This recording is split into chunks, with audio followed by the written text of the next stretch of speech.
Praise the Lord. கர்த்தருடைய பரிசுத்த நாமம் மகிமைப்படுவதாக. இன்றைய தியானம் ஒபதியா மற்றும் யோனா, இந்த 2 புஸ்தகங்கள் முழுவதும். இன்றைக்கி நம்ம குறிப்பாக யோனா புஸ்தகத்தை நாம் தியானிக்கலாம்.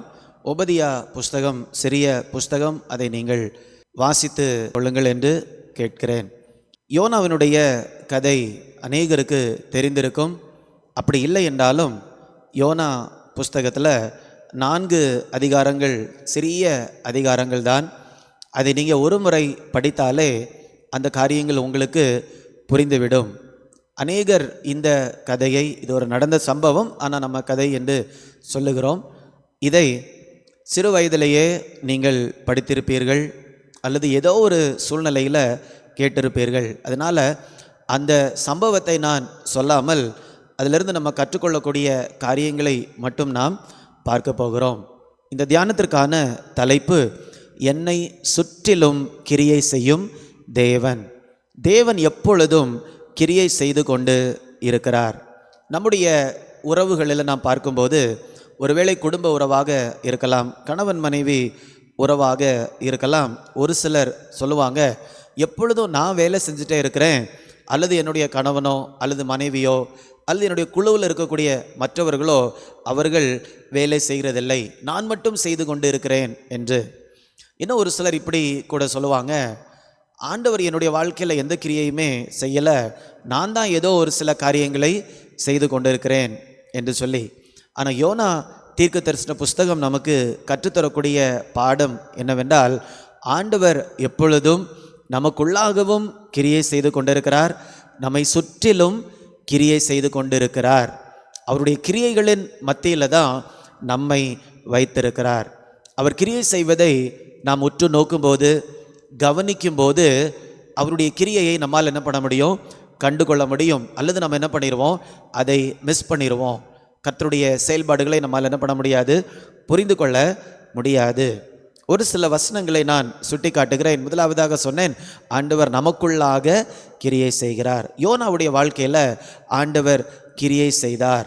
முதல் அதிகாரம் 2ஆம் வசனத்தை நாம் பார்க்கும்போது, நீ எழுந்து மகா நகரமாகிய நினிவேக்கு போய் அதற்கு விரோதமாய் பிரசங்கி, அவர்களுடைய அக்கிரமம் என் சமூகத்தில் வந்து எட்டினது என்றார். இப்போ ஆண்டவர் யோனாவுடைய வாழ்க்கைக்குள்ளாக கிரியை செய்கிறார். அப்படி என்றால் அர்த்தம் என்ன? யோனாவுடைய வாழ்க்கையில் ஆண்டவர் என்ன சித்தம் வைத்திருக்கிறார் என்பதை ஆண்டவர் பேசுகிறார். யோனாவுடைய வாழ்க்கையில் ஆண்டவர் வச்சிருக்கக்கூடிய நோக்கத்தை குறித்து ஆண்டவர் பேசுகிறார். இதுதான் ஆண்டவர் நமக்குள்ளால கிரியை செய்வது என்று சொல்லுவது. தேவ நோக்கத்தை நாம் புரிந்து கொள்வதற்கு ஆண்டவர் உதவி செய்கிறார். எப்படி யோனாவுக்கு ஆண்டவருடைய நோக்கத்தை வெளிப்படுத்தினாரோ, அதே மாதிரி நமக்கும் அவருடைய நோக்கத்தை என்ன செய்கிறார், அவர் வெளிப்படுத்துகிறார். ஆனால் இங்கே நடந்த காரியம் என்ன? யோனா ஆண்டவருடைய நோக்கத்திற்கு கீழ்ப்படியாமல் இன்னொரு காரியத்தை அவர் செய்கிறார். நினிவேக்கு போ என்று சொல்லுகிறார் ஆண்டவர். ஆனால் நினிவேக்கு போகாமல் டர்ஷீஸ் பக்கமாக அவர் போகிறார். போகிற நேரத்தில் நடக்கக்கூடிய காரியங்களை நம்ம சம்பவமாக பார்க்கல, அந்த பாடங்களை மட்டும்தான் நாம் பார்க்கிறோம். அப்போ கர்த்தர் செய்த இன்னொரு காரியம் என்னவென்றால், ஆண்டவர் யோனா போய் கடலில் பிரயாணம் பண்ணி கொண்டிருக்கிறார். ஆனால் ஒரு பெரும் காற்றை ஆண்டவர் உண்டாக்குகிறார். 4ஆம் வசனம், கர்த்தர் சமுத்திரத்தின் மேல் பெரும் காற்றை வரவிட்டார். ஆண்டவர் இயற்கை உலகத்தை ஆளுகை செய்கிறபடியால், இயற்கை உலகத்தில் ஆண்டவரால் என்ன கிரியை வேண்டும் என்றாலும் அவர் செய்யலாம். ஆனால் இந்த இடத்துல ஆண்டவர் செய்த காரியம் என்ன? ஒரு பெரிய காற்றை ஆண்டவர் அந்த இடத்துல வர பண்ணினார். நம்ம பொதுவாக பார்க்கும்போது, ஏதோ நான் பிரயாணம் பண்ணி போயிட்டு இருந்தேன், ஒரு பெரிய காற்று அடிச்சிடுச்சு, என்ன பண்ணன்னு தெரியல அப்படின்னு நம்ம நினைக்கலாம். ஆனால் கர்த்தர் செய்யக்கூடிய செயல்பாடுகளை நம்ம உற்று பார்க்கும்போது, இந்த இயற்கை நிகழ்வுகளோடு கூட சேர்ந்து கர்த்தருடைய கரம் இருப்பதை நம்மால் என்ன பண்ண முடியும், பார்க்க முடியும். இன்றைக்குள்ள தலைப்பு என்ன? என்னை சுற்றிலும் ஆண்டவர் கிரியை செய்கிறார். அப்போ யோனாவுக்கு ஆண்டவர் ஒரு நோக்கத்தை வைத்திருந்தார். யோனாவை சுற்றிலும் ஆண்டவர் கிரியை செய்து கொண்டே இருந்தார். என் ஆண்டவருடைய விருப்பம் என்னவென்றால், எப்படியாவது யோனாவுக்கு கொடுத்த சித்தத்தை நம்ம என்ன பண்ணணும், நிறைவேற்ற உதவி செய்ய வேண்டும் என்ற நோக்கத்தோடு ஆண்டவர் யோனாவை சுற்றிலும் கிரியை செய்து கொண்டே இருந்தார். அப்படியே நாம் 1ஆம் அதிகாரம் 17ஆம் வசனத்தை படிக்கும்போது, யோனாவை விழுங்கும்படி ஒரு பெரிய மீனை கர்த்தர் ஆயத்தப்படுத்தி இருந்தார். பாருங்க, ஆண்டவர் யோனாவை சுற்றி கிரியை செய்து கொண்டேதான் இருக்கிறார். இப்போ முதல்ல காற்றை வரவழைத்தார், இப்பொழுது ஒரு பெரிய மீனை ஆண்டவர் ஆயத்தம் செய்திருந்தார் யோனாவை விழுங்கும்படியாக. 2ஆம் அதிகாரம் 10ஆம் வசனத்தை நாம் வாசிக்கும்போது, கர்த்தர் மீனுக்கு கட்டளையிட்டார், அது யோனாவை கரையிலே கக்கிவிட்டது. இப்போ இந்த இடத்துல மீனுக்கு ஆண்டவர் கட்டளை கொடுக்கிறார். அப்போ யோனாவை சுற்றிலும் ஆண்டவர் எப்படி கிரியை செய்கிறார் பாருங்க. ஆண்டவருடைய நோக்கத்தை எப்படியாவது யோனா செய்து முடிக்க வேண்டும் என்பதற்காக ஆண்டவர் யோனாவை சுற்றி கிரியை செய்து கொண்டே இருக்கிறார். யோனா கீழ்ப்படியலைன்னா இன்னொரு நபர் ஆண்டவர் என்ன பண்ணிடலாம், அனுப்பிடலாம். ஆண்டவர் நம்ம மூலமாக செய்ய வேண்டும் என்று வைத்திருக்கக்கூடிய காரியங்களை நம்ம மூலமாகவே செய்து முடிக்க வேண்டும் என்பதற்காக தான் நம்மை சுற்றிலும் ஆண்டவர் கிரியை செய்து கொண்டே இருக்கிறார். 4ஆம் அதிகாரம் 6ஆம் வசனம் இதை நாம் பார்க்க போகிறோம். அதற்கு முன்பதாக திரும்பவுமாக யோனா நினிவேக்கு போய் அங்கே ஆண்டவர் சொன்ன மாதிரி அவர் பிரசங்கம் பண்ணுகிறார். அதை பார்த்த உடனே அல்லது அதை கேட்ட உடனே இந்த ஜனங்கள் என்ன பண்ணுறாங்க, மனம் திரும்புகிறார்கள். 4ஆம் அதிகாரம் 6ஆம் வசனத்தை நாம் பார்க்கலாம். யோனாவுடைய தலையின் மேல் நிழல் உண்டாகும்படியாகவும் அவனை அவனுடைய மனமடிவுக்கு நீங்களாக்கவும் தேவனாகிய கர்த்தர் ஒரு ஆமணக்கு செடியை முளைக்க கட்டளையிட்டார். பாருங்க, முதல்ல கடல்ல காற்றை வர பண்ணுகிறார், அதன் பின் ஒரு மீனை ஆயத்தப்படுத்தி இருக்கிறார், இப்பொழுது ஒரு ஆமணக்கு செடியை ஆண்டவர் வளர செய்கிறார். ஆனால் 7ஆம் வசனத்தில் நம்ம பார்க்கும்போது ஆமணக்கு செடி வளருகிறது, அதிலிருந்து யோனாவுக்கு நல்ல ஒரு நிழல் கிடைக்கிறது. ஆனால் 7ஆம் வசனத்தில் தேவன் ஒரு பூச்சியை கட்டளையிடுகிறார். அந்த பூச்சி என்ன செய்தது என்றால், அது அந்த செடியை அரித்து போட்டது, அதனால் அது காய்ந்து போயிற்று. அப்போ அந்த பூச்சியை கட்டளையிட்டார் ஆண்டவர். பூச்சி அந்த ஆமணக்கு செடியை என்ன பண்ணிவிட்டது, அப்படியே அரித்து போட்டு விட்டது.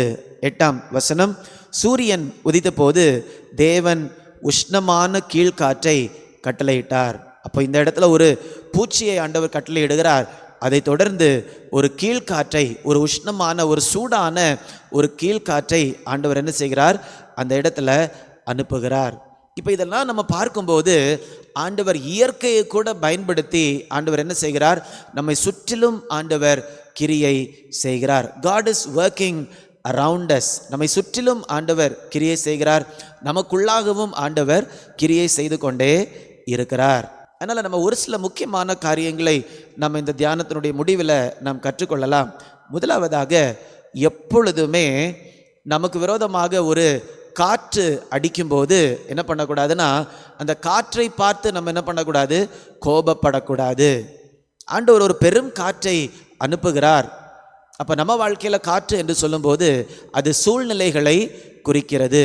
பெரும் காற்று அடிக்கிறது என்று சொல்லும்போது நம்முடைய சூழ்நிலை மிகவும் கடினமாக காணப்படுகிறது என்று நாம் சொல்லலாம். அப்போ ஆண்டவர் நம்மை சுற்றி கிரியை செய்கிறார் என்று சொல்லக்கூடிய ஒரு உணர்வு இருக்கும்போது நம்ம என்ன பண்ண மாட்டோம் அப்படின்னா, அந்த காற்றை பார்த்து என்ன பண்ண மாட்டோம், நாம் கோபப்பட மாட்டோம். இதில் கர்த்தர் எனக்கு என்ன கற்றுக் கொடுக்கிறார், எனக்கு ஏதாவது பாடம் இருக்குதா, ஆண்டவர் எதையாவது சுட்டி காட்டுகிறாரா, அப்படி தான் நம்ம என்ன பண்ணுவோம், பார்ப்போம். இரண்டாவதாக, அந்த மீனை பார்த்து என்ன பண்ண வேண்டாம், நீங்கள் யாரும் கோபப்பட வேண்டாம். இந்த மீன் தான் என்னை என்ன பண்ணி விட்டது, விழுங்கி விட்டது, அல்லது எப்படி ஆகிலும் நான் என்ன பண்ணிடுவேன், நீச்சல் அடித்து கரைக்கு வந்திருப்பேன் என்று நாம் என்ன பண்ணுவோம், சொல்லுவோம். அப்போ மீன் என்று சொல்லும்போது அது நபர்களை குறிக்கிறது என்று நம்ம என்ன பண்ணலாம், நம்முடைய ஒரு பாடத்திற்காக நம்ம எடுத்துக்கொள்ளலாம். அப்போ ஒரு சூழ்நிலை வரும்போது மற்றவர்களை நம்ம குறை சொல்லி எந்த பிரயோஜனமுமோ கிடையாது. இந்த மீன் என்ன சாப்பிட்டதுனால தான் எனக்கு இப்படி என்ன ஆயிடுச்சு, பிரச்சனை ஆயிடுச்சு, அல்லது இந்த நபர் என்னுடைய வாழ்க்கையில் இந்த காரியத்தை செய்ததுனால தான் எனக்கு பிரச்சனை ஆகிவிட்டது என்று நம்ம மீனை குறை சொல்லவே முடியாது. ஏனென்றால் அந்த மீனுக்கு பின்பாக கர்த்தருடைய ஒரு கரம் இருக்கிறது. ஒரு நோக்கத்தோடு ஆண்டவர் அந்த மீனை அந்த இடத்துல அனுமதித்திருக்கிறார். மூன்றாவதாக, ஆமணக்கு செடியை பார்த்து எப்போவுமே நம்ம என்ன பண்ணக்கூடாது, இரிட்டேட் ஆகக்கூடாது, அல்லது நம்ம என்ன பண்ணக்கூடாது, எரிச்சல் அடையக்கூடாது. ஆண்டவர் ஒருவேளை ஒரு சில நாட்களில் ஒரு சில நோக்கத்தோடு ஒரு சில ஆசீர்வாதங்களை நமக்கு தருவார்.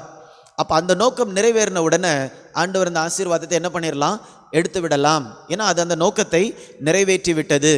அப்போ ஒரு நாள் ஆண்டவர் ஒரு ஆசீர்வாதத்தை தரும்போது அது கடைசி வரைக்கும் என்னுடைய கரத்தில் இருக்க வேண்டும் என்ற நோக்கத்துக்காக ஆண்டவர் என்ன பண்ணலை, தருகிறது இல்லை. ஆண்டவர் ஒரு ஆசீர்வாதத்தை தரும்போது அது ஆண்டவருடைய நோக்கத்தை நிறைவேற்றுவதற்காக ஆண்டவர் கொடுக்கிறார். ஒரு நோக்கத்துக்காக ஆண்டவர் இந்த ஆமணுக்கு செடியை வளர செய்கிறார். ஆனால் அந்த ஆமணுக்கு செடி அந்த இடத்துல இல்லாமல் போன உடனே யோனா பயங்கரமாக எரிச்சல் அடைகிறார். அப்போ நம்முடைய ஆசீர்வாதம் நம்முடைய கரங்களை விட்டு போகும்போது நம்ம அதற்காக என்ன பண்ண வேண்டிய அவசியம் இல்லை, எரிச்சல் அடைய வேண்டிய அவசியம் இல்லை. ஏனென்றால் அது அதனுடைய நோக்கத்தை நம்ம வாழ்க்கையில் என்ன பண்ணியாச்சு, நிறைவேற்றி முடித்தபடியால் இப்பொழுது ஆண்டவர் அந்த ஆசீர்வாதத்தை என்ன பண்ணுகிறார், நம்மை விட்டு எடுத்து போடுகிறார். நிறைய இடத்துல நம்ம சொல்லுவோம், இந்த நபர்னால தான் அல்லது இந்த சூழ்நிலையினால தான் எனக்கு என்ன ஆகுது, பெரிய பிரச்சனை வருகிறது என்று சொல்லி. நாம் நம்முடைய சூழ்நிலைகளை தாண்டி கிரியை செய்யக்கூடிய தேவனுடைய கரத்தை எப்பொழுதுமே பார்க்க வேண்டும். நபர்களை தாண்டி கிரியை செய்யக்கூடிய தேவனுடைய கரத்தை நாம் எப்பொழுதும் பார்க்க வேண்டும். ஒரு சில நேரத்தில் நபர்கள் நம்மை பார்த்து ஒரு சில வார்த்தைகளை சொல்லுவார்கள். அதை தாண்டி தேவன் எனக்கு என்ன சொல்லுகிறார் என்று நாம் பார்க்க பழகி கொள்ளும்போது கண்டிப்பாக தேவனுடைய சத்தத்தை நம்மால் என்ன பண்ண முடியும், கேட்க முடியும். அதனால் இந்த அறிவு நமக்கு ரொம்ப ரொம்ப முக்கியம். என்ன அறிவு? தேவன் எனக்குள்ளாக கிரியை செய்கிறார், தேவன் என்னோடு பேசுகிறார், பேசிக்கொண்டே இருக்கிறார் என்ற அறிவு நமக்கு வேண்டும். நாம் தான் என்ன பண்ணணும், அதை கவனிக்க வேண்டும். யோனாவுக்கு முதலாவதாக பேசுகிறார், நீ நினைவேக்கு போ. இப்போ யோனா சொன்னபடி கேட்கல, மீன் வயிற்றுக்குள்ளால போகிறார். மீன் அதற்கு பிறகு யோனாவை கரையில் கக்கி விடுகிறது. திரும்பவுமாக ஆண்டவர் யோனாவை பார்த்து இரண்டாம் முறையாகவும் கூட பேசுகிறார். 3ஆம் அதிகாரம் 1ஆம் வசனம், இரண்டாம் தரம் கர்த்தருடைய வார்த்தை யோனாக்கு உண்டாகி. அப்போ ஆண்டவர் நம்முடைய வாழ்க்கையில் நமக்குள்ளால கிரியை செய்து கொண்டு தான் இருக்கிறார். அது மாத்திரமல்ல, மிக தெளிவாக நம்ம இதில் பார்த்தோம், நம்மை சுற்றிலும் ஆண்டவர் நம்மை சுற்றி இருக்கக்கூடிய எல்லா காரியத்தையுமே அவர் பயன்படுத்துகிறார். ஒரு மீனை பயன்படுத்துகிறார், ஒரு பெரிய காற்றை பயன்படுத்துகிறார், ஆமணுக்கு செடியை பயன்படுத்துகிறார், ஒரு பூச்சை பயன்படுத்துகிறார், ஒரு கீழ் காற்றை பயன்படுத்துகிறார். அப்போ நம்மை சுற்றி எதெல்லாம் பயன்படுத்த முடியுமோ எல்லாவற்றையும் பயன்படுத்தி நான் உன்னை சுற்றி கிரியை செய்து கொண்டே இருக்கிறேன் என்பதை ஆண்டவர் நமக்கு நிச்சயமாக சொல்லுகிறார். அதனால் நம்ம யாருமே சொல்லக்கூடாது, ஆண்டவர் என்னுடைய வாழ்க்கையில் கிரியை செய்யவே இல்லை என்று நம்ம என்ன பண்ணக்கூடாது, சொல்லவே கூடாது. அதை நம்ம கவனிக்க வேண்டும், அதை நம்ம நோக்கி பார்க்க வேண்டும். அப்படி பார்க்கும்போது கர்த்தருடைய கிரியையை நம்மால் பார்க்க முடியும். கர்த்தருடைய கிரியையை நாம் பார்க்கும்போது கர்த்தருடைய சித்தத்தை நம்மால் செய்து முடிக்க முடியும். நாம் ஜெபிக்கலாமா? அன்பின் பரலோக பிதாவே, இந்த நல்ல நாளுக்காக உமக்கு நன்றி செலுத்துகிறேன் அப்பா. ஆண்டவர் எங்களுடைய வாழ்க்கையில் எப்பொழுதும் கிரியை செய்து கொண்டே இருக்கிறீர். யோனாவுடைய வாழ்க்கையில் ஆண்டவர் கிரியை செய்து கொண்டே இருந்தீர். யோனாவுடைய நோக்கத்தை குறித்து ஆண்டவர் பேசினீர். யோனா தவறி போகும்போதும் கூட இரண்டாம் முறையாக ஆண்டவர் பேசினீர். யோனாவை சுற்றி நீங்கள் கிரியை செய்து கொண்டே இருந்தீங்க என்பதை நாங்கள் பார்க்கிறோம் தகப்பனே. யோனாவுக்கு உம்முடைய உள்ளத்தின் ஏக்கங்களை ஆண்டவர் காண்பித்தீர் தகப்பனே. நினிவேயை எவ்வளவாக நீர் நேசித்தீர் என்பதை யோனாவுக்கு நீங்கள் காண்பித்தீங்க. வலது கைக்கும் இடது கைக்கும் வித்தியாசம் தெரியாத எவ்வளவு ஜனங்கள் அங்கே இருக்கிறாங்க, அவர்கள் மேல் நீர் பரிதபிக்கிறீர் என்று சொல்லி யோனாவுக்கு நீர் உம்முடைய உள்ளத்தை வெளிப்படுத்தினீரே தகப்பனே. அதே மாதிரி எங்களுடைய வாழ்க்கையிலும் ஆண்டவர் கிரியை செய்து கொண்டு இருக்கிறீங்க. நாங்கள் அதை கேட்கும்போது, உம்மை கவனிக்கும் போது உம்முடைய உள்ளத்தின் விருப்பங்களை எங்களோடும் கூட நீங்கள் பகிர்ந்து கொள்கிறீங்க என்று நாங்கள் விசுவாசிக்கிறோம் அப்பா.